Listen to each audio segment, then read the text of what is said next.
ఈ నెల 22వ తేదీన రాజమహేంద్రవరం కలెక్టరేట్లో మెగా జాబ్ మేళా నిర్వహించనున్నట్లు rural MLA TDP polit bureau సభ్యుడు గోరంట్ల బుచ్చయ్య చౌదరి తెలిపారు. ఈ జాబ్ మేళాలో 14 ప్రముఖ కంపెనీలు పాల్గొని సుమారు 1600 ఉద్యోగాలను భర్తీ చేయనున్నాయని చెప్పారు. ఉద్యోగాల కోసం ఎదురు చూస్తున్న యువత ఈ అవకాశాన్ని సద్వినియోగం చేసుకోవాలని సూచించారు. జాబ్ మేళాకు హాజరయ్యే అభ్యర్థులకు అవసరమైన అన్ని సౌకర్యాలను కల్పిస్తున్నట్లు తెలిపారు. రాష్ట్రానికి కూటమి ప్రభుత్వం కృషితో 24 లక్షల కోట్ల పెట్టుబడులు వస్తున్నాయని, వాటిలో సగానికి సంబంధించిన ప్రాజెక్టుల పనులు ఇప్పటికే ప్రారంభమయ్యాయని గోరంట్ల పేర్కొన్నారు.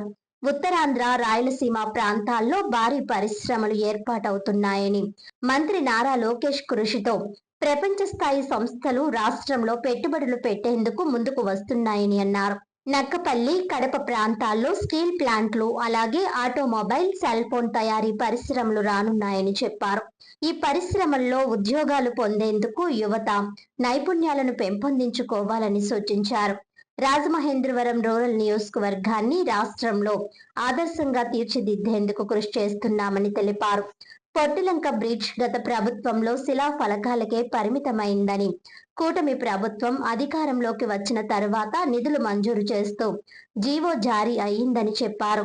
4.87 కోట్ల రూపాయలతో నిర్మించనున్న ఈ వంతెన 4 గ్రామాలకు ప్రయోజనం చేకూరుస్తుందని వివరించారు. రూరల్ నియోజకవర్గంలో రహదారులు, డ్రైనేజీలు, వంతెనల నిర్మాణం పూర్తి చేస్తామని, జల్ జీవన్ మిషన్ ద్వారా అన్ని గ్రామాలకు త్రాగునీటి సౌకర్యం కల్పించే చర్యలు కొనసాగుతున్నాయని తెలిపారు. రానున్న గోదావరి పుష్కరాలను దృష్టిలో పెట్టుకుని పలు అభివృద్ధి పనులు చేపట్టనున్నట్లు గోరంట్ల వెల్లడించారు. గాదాలమ్మ పొంత, పిడింగొయ్యి తదితర రహదారుల విస్తరణతో పాటు అవసరమైన చోట వంతెనలు నిర్మిస్తామని చెప్పారు. ఎండోమెంట్స్, ఆర్ఎండ్బి, ఇరిగేషన్ శాఖలకు సంబంధించిన పనులు ప్రారంభించాలని ఇప్పటికే ఆదేశాలు జారీ అయ్యాయని తెలిపారు. ఎంపీ దగ్గుబాటి పురంధేశ్వరి కృషితో ఇండోర్ స్టేడియం మంజూరైందని, ఇక క్రికెట్ స్టేడియం కూడా తీసుకురావాల్సిన అవసరం ఉందన్నారు. ఇందుకోసం కనీసం 10 ఎకరాల స్థలాన్ని గుర్తించాలని సూచించారు.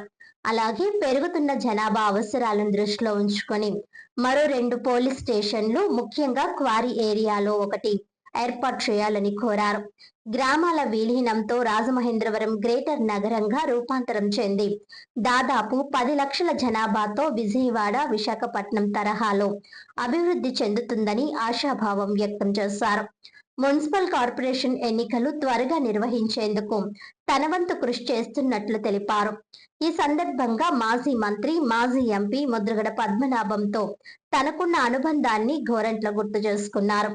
ఆయన నిజాయితీకి మారుపేరని, ఈ ప్రాంత యువతకు ఉపాధి అవకాశాలు కల్పించడంలో విశేషంగా కృషి చేశారని కొనియాడారు. ముద్రగడ కుమార్తెను చివరిసారిగా తండ్రిని చూసేందుకు అడ్డుకోవడం బాధాకరమని వ్యాఖ్యానించారు.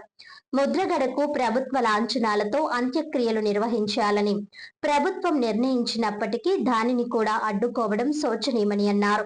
అలాగే మాజీ ముఖ్యమంత్రి వైఎస్ జగన్మోహన్ రెడ్డి నివాళి కార్యక్రమాన్ని రాజకీయంగా మార్చారని విమర్శించారు. అధికారంలో ఉన్నప్పుడు రాష్ట్రాన్ని అన్ని రంగాల్లో వెనక్కి నెట్టారని, ఇప్పుడు ప్రతి అంశాన్ని రాజకీయంగా మలుస్తున్నారని ఆరోపించారు. గత ఎన్నికల్లో ప్రజలు ఇప్పటికే తగిన తీర్పు ఇచ్చారని, రానున్న ఎన్నికల్లో కూడా అదే పరిస్థితి కొనసాగుతుందని గోరంట్ల వ్యాఖ్యానించారు. అన్ని ఇలాంటి 32 ఉన్నాయి రాష్ట్రంలో. రాజమండ్రి లాంటి పరిస్థితుల్లో 32 కూడా క్లియర్ చేయమని వేగంగా కోర్టులో ఉన్న కేసులు పరిష్కారం చేయించి రేపు నవంబర్ నాటికి ఎన్నికల్లోకి వెళ్ళిపోవాలనే నిర్ణయంలో ప్రభుత్వం ఉంది. దాన్ని మేము తప్పకుండా నేను కూడా పట్టుబట్టి తిరుగుతూ ఉన్నాను దానికోసం. ఎందుకంటే గ్రామాలు అభివృద్ధికి నోచుకోకుండా ఉన్నాయి. 15th ఫైనాన్స్ రాకపోవడం, నిధులు సరిగా లేకపోవడం, సరైన ప్రణాళిక లేకుండా పోవడం వల్ల గ్రామాలు దెబ్బతింటున్నాయి. దానికి కలిపి సమగ్రమైన, ఎందుకంటే గ్రేటర్ రాజమండ్రిగా మారాలి. ఇవాళ దాదాపుగా 5 లక్షల జనాభా సిటీలో ఉంది. మరో 4-5 లక్షల జనాభా బయట నుంచి కలిసే పరిస్థితి ఉంది. అంటే దాదాపు 10 లక్షల జనాభాతో విశాఖ, విజయవాడ తర్వాత పెద్ద నగరం కాబోతుంది మన రాజమండ్రి. పెద్ద నగరం అయితే బెనిఫిట్స్ అన్నీ ఉంటాయి, ఎలాగ తీసుకోవాలనేది దాని మీద వర్కౌట్ చేస్తూ ఉన్నాం.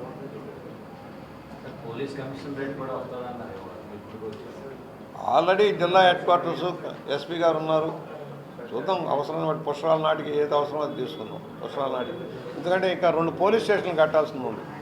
ఒకటి క్వారీ సెంటర్లో ఒక పోలీస్ స్టేషన్ రావాల్సిన అవసరం ఉంది. మరొకటి ఈ పక్క కూడా రావాలి. ఇవాళ ప్రకాష్ నగర్ పోలీస్ స్టేషన్ కూడా కొత్త బిల్డింగ్ కట్టాల్సిన అవసరం ఉంది. దాన్ని కూడా భవనం తీసుకొని స్థలాలు ఎప్పటి నుంచో చెబుతున్నాం, బిల్డింగ్లు కట్టండి. ఆ ప్రకాష్ నగర్ ఏరియా కూడా పోలీస్ స్టేషన్ వల్ల కొన్ని ఇబ్బందులు ఉన్నాయని చెప్పాం.